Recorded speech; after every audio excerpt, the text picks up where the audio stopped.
Good morning and welcome to Developmental Psychology. I think should be intro for week 5. We'll be talking today about your discussion from week 4, um, and we are moving along. One thing I kind of want to remind y'all of is the fact that now this week we're talking about adolescence and the development of something we will call identity. Who are you, basically? Um, and toward this end, I think sometimes because we focus so much on children and adolescents, uh, it's easy to get this impression that these are the most important years of our lives in childhood, adolescence. But when you really think about it, you spend almost 80%, 4/5 of your life as an adult.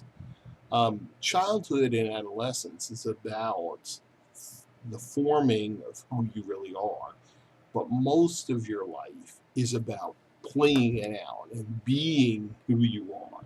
And as you'll find in adulthood, and I don't know how old y'all are, so I don't know if you've been an adult for a while, but as you continue to be an adult, you'll find more and more that you get really set on, oh, I know myself, I know how I act. Um, Consequently, as we look at adolescence, and in particular, what I asked you to do with this discussion, which was really looking at magazines, that you can see a lot in those magazines about this question of who are you.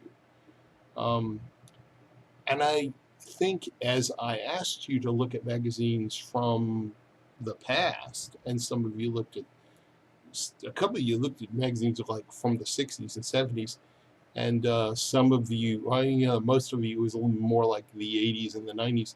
And the deal with this is you'll see that where some things have changed, the world has changed. What hasn't really changed is we're still in adolescence, that is, trying to figure out who are we and trying to answer that question. Um, I'm not sure things have really changed. I'm older than probably all of you put together, but I've been around a long time. So I remember what it was like to be an adolescent. Now, I wasn't an adolescent until maybe the late 70s, early 80s, which, to you that might sound like, oh my God, it was the last century, wasn't it? But it wasn't that long, really. But I've seen that the world has changed. Sure, we have social media, we have computers, we have a lot of things we didn't have. What hasn't really changed is we're really still the same. We still deal with issues like body image and sexuality and stuff. So I would have to say that most all of you really had some really great comments and analysis on this question. I learned a lot from reading what you had to say. Like I always do, I'm going to just point out a couple of people who really, I don't know, I'll just point out the things that they said. Great point about body image, and a bunch of you made this point that body image really seems to be a topic, an important topic in this subject. Kalai, I believe that's how I would pronounce your name. I mean, that is how I pronounce your name. I believe that's how it's pronounced. You made a really interesting point about the importance of using drama and making things dramatic. Well, that's how I read what you were saying. We get this idea of some kind of idea of like perfection and the perfect image. I want to look just right and be just the right kind of person, or I want to be like this celebrity or whatever. Um, and I want to point out two other people, Clarice and Jared. I like what both of you said about changes and differences between the older magazines and the more contemporary ones. And Clarice, the point about that teen magazines now have more of an emphasis on what I'll call a real life issue, like issues about being gay and lesbian, queer, and issues of like the school shootings and all. Um, you think that's a good thing? Isn't it a good thing? I think it's a good thing, and we keep it real and talk about the way things really are.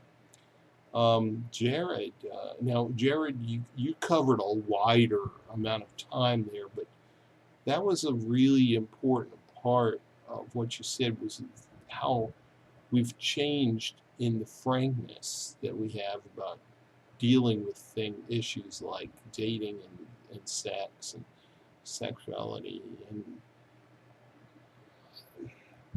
I can remember now. I know I'm not that old, but back in the 80s and 70s and 80s we talked about sex a lot. But I can imagine like back in the 60s that people didn't talk about stuff like that. Dating,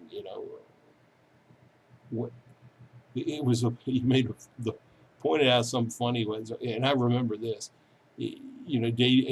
Teen magazines would cover like a lot of the, dating celebs, and you're not going to date celebs.